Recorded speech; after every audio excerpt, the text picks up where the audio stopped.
Hello, kamusta mga pre? Ngayong araw ay kikwento ko sa inyo ang iba't iba't uri ng estudyante.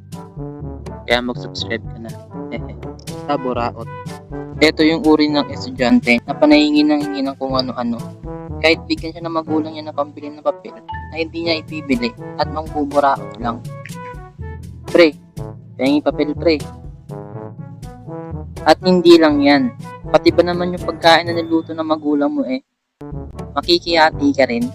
Kunting hiya naman pre, kapal ng face mo no? Bida-bida. Ito naman yung estudyante na bawat tanong ng teacher may nakataas ang kamay.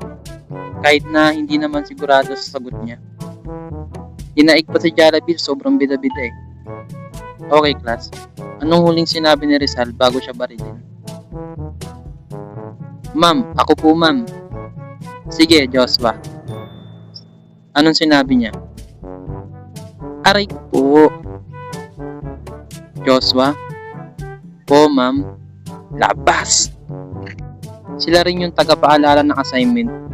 Yung tipong pinagdarasal nyo na sana hindi maalala ng teacher nyo na may assignment kayo at biglang magsasalita nyo kaklase yung bida-bida. Okay, class. Yun muna para sa araw na to.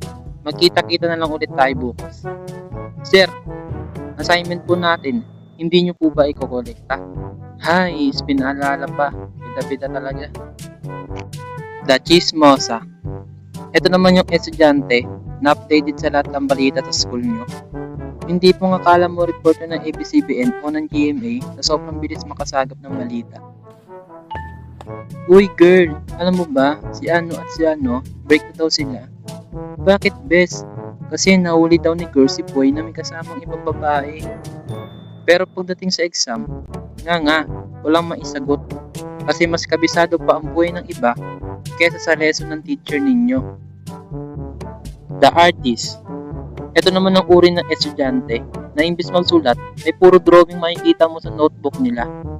At mag-iingat din kayo dito mga tropa.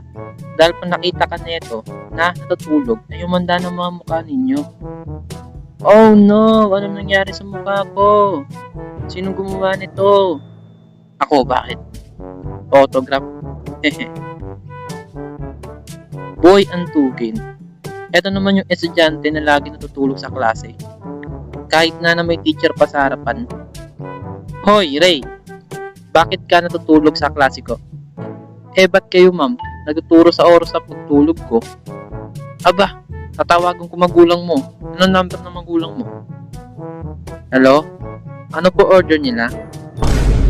Nani? Yun muna mga pre. Salamat sa panonood.